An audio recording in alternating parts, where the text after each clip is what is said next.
السلام عليكم ورحمة الله وبركاته، أصدقاء وصديقات حكاوي تيتا المرعبة. النهاردة جاية لكم بحكاية حقيقية حقيقية يا تيتا، أيوة حقيقية حصلت. طب خش بقى في الموضوع واحكي لنا يا تيتا. طب استنوا عليا شوية. بصي يا ستي، بصي يا سيدي، اسمعوا. أسماء وعادل كانوا عايشين مع والدتهم في بيت عيلة لأن والدهم متوفي. بيت العيلة دوت كان فيه عمام وفيه عمات وفيه الجد وفيه الجدة. أم أسماء وعادل ربتهم في وسط أهاليهم، ما كانتش بتتكلم، كانت راضية بعيشتها معاهم وكانت فرحانة إن ولادها في وسطيهم، وهي كانت بتشتغل، فكانت دايما بتسيب ولادها على حس ربنا وحس عمامهم وعماتهم وستهم وجدهم. كانت بتروح شغلها وبتيجي تعمل لهم أكلهم وتحميهم وتلبسهم لحد ما كبروا أسماء وعادل. عادل اتخرج وقرر يكمل بقية حياته في شغل خارج مصر. سافر. أمه كانت زعلانة وكانت متضايقة، بس كان مجبر إن هو ياكل عيش بره. أسماء كانت برضو بتكمل تعليمها.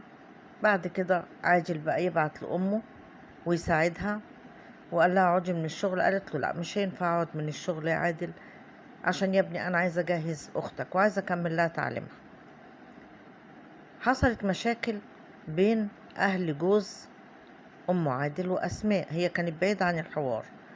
المهم وصلت في النهاية إن كل واحد هياخد ورثه، هيقسموا الورث وهيدوا كل واحد ورثه، من ضمنهم أم أسماء وعادل.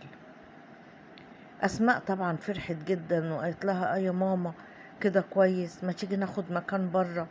قالت لها يا بنتي مش هينفع نخرج بره، ما احنا قاعدين في وسط أهالينا وعيلتنا، وانت عارفة يا أسماء إن أنا ماليش حد. قالت لها لنا ربنا يا ماما. راحت بعت العادل وقالت له أختك بتقول 1 2 3، وهي خلاص آخر سنة لها للتخرج السنة دي.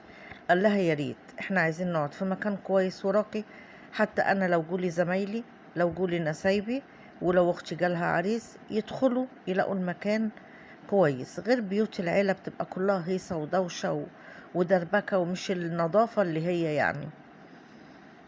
المهم راحت طبعا أم أسماء وعادل قعدت تدور وكلمت سمسار، شاف لها شقة حلوة تمليك في أول دور. كانت شقة واسعة جدا وجميلة، وراحت حاطة جزء من الفلوس واشترت الشقة ديت بيع وشراء، خدتها تمليك. ما كانتش الفرحة سايعة أسماء، وبقت مامتها تروح الشغل وأسماء تقعد تروق في الشقة وتجهز، لأن أسماء كانت خلصت الدرس بتاعها والدراسة بتاعتها، وكانت مستنية التعيين.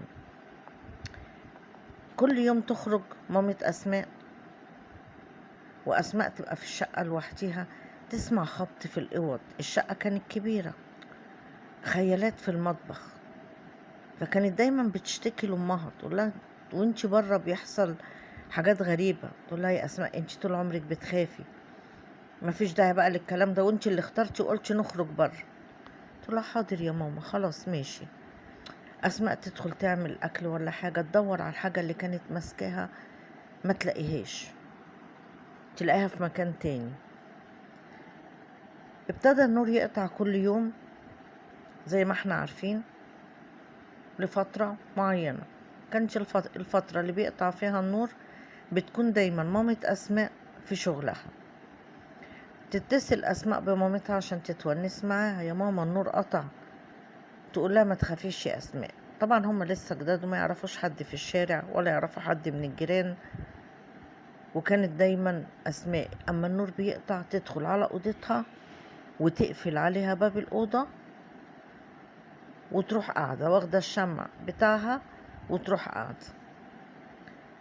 جت في يوم أسماء سمعت خبط وسمعت حد في الحمام وصوت، دخلت تجري على أوضتها وقفلتها عليها واتصلت بأمها، يا ماما الحقيني، يا ماما الحقيني، في حد في الحمام. قالت لها يا أسماء انت كل شوية تخيليني أنا في شغل، اقفلي. أسماء قالت لها طب استني عايزة أتكلم معاكي ونسيني وهو النور قاطع. شوية ومامة أسماء سمعت اللي أسماء سمعته، اللي هو إيه؟ أسماء لقت باب الأوضة بتاعتها بيخبط. باب الأوضة؟ أيوة، يمكن باب الشقة. لأ، ده كان باب الأوضة. أسماء قالت لها سامعة يا ماما؟ قالت لها سامعة. مين اللي بيخبط؟ اوعي تفتحي لحد يا أسماء، اوعي تفتحي لحد. شوية ولقيت الأكرة أسماء عمالة بتتحرك، قفلت مع أمها، ولقيت الباب بيتفتح مع إنه كان متربس، بيتفتح واحدة واحدة. أسماء من خضتها قعدت تصوت تصوت تصوت.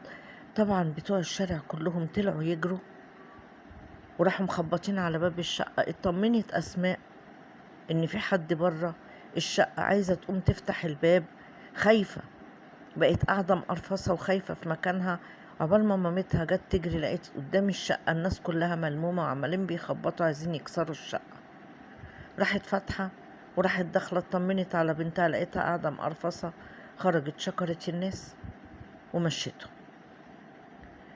قالت لها يا أسماء اللي شفتيه؟ قالت لها حصل كذا كذا يا ماما، ولقيت الباب بيتفتح عليا وكنت متربساه. قالت لها طيب قومي يلا، قومي خشي خدي حمام ويلا واقعدي وتعالي عشان نتعشى. أسماء دخلت، النور قطع تاني. قالت لها يا ماما، قالت لها أنا واقفالك على باب الحمام. شوية ومامة أسماء وعاجل قالت لها يا أسماء يا أسماء. قالت لها أيوة يا ماما. قالت لها اخرجي. قالت لها طيب في حاجة؟ قالت لها اخرجي. خرجت أسماء لقيت مامتها واقفة عينها مبرقة ومخضوض. خدت بنتها بهدوم البيت ونزلوا يجروا على الشارع. وهم تحت وقاعدين في الشارع على جنب من الخوف، لقيت الجارة اللي فوقها جاية ومعاها ابنها وطالعين على فوق. رموا السلام وراحوا طالعين وما اتكلموش في حاجة، بس كانوا عمالين بيبصوا لهم قوي.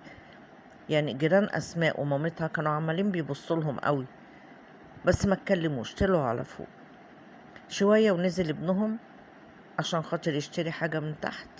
راح اشتراها وهو راجع راح مشاور لأسماء، فبتقول لها يا ماما ده بيشاور لي. قالت لها روحي شوفي عايز ايه ما تخافيش. راحت أسماء عشان تشوفه عايز ايه. قال لها انا هقول لك على حاجة بس اوعي تجيبي سيرة. قالت له قول. قال لها لو صاحبة العمارة عرفت هتمشينا. قالت له مش هقول. في ايه؟ قال لها الشقة بتاعتكو دي كان فيها واحدة شغالة رقاصة.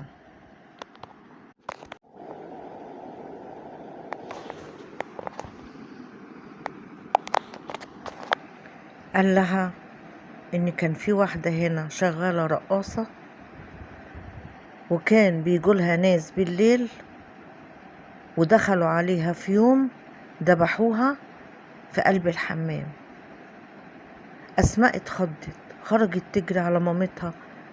قالت لها يا ماما يا ماما، الولد بيقول لي ان كان في واحدة هنا شغالة رقاصة ودخلوا دبحوها في الشقة بتاعتنا دي. قالت لها هو قال لك كده؟ قالت لها اه، وكان الدم مغرق الدنيا. قالت لها يا بنتي وانتي في الحمام انا شفتها قاعدة على السرير في الأوضة اللي قدامنا دي اللي قدام الحمام، وكانت نايمة على السرير وماسكة سجارة، عشان كده خدتك ونزلنا نجري. راحت طبعا مامة أسماء وعادل خدوا بعضيهم وقعدوا عند قرايبهم لحد ما اتصرفوا وباعوا الشقة. وطبعا برضو ما رضيوش يقولوا للناس اللي سكنت بعديهم او اشترت الشقة بعديهم، وده ضلال ان لما يكون في حاجة او حادثة لازم الناس تعرف بعضيها عشان الفلوس اللي بتدفع دي.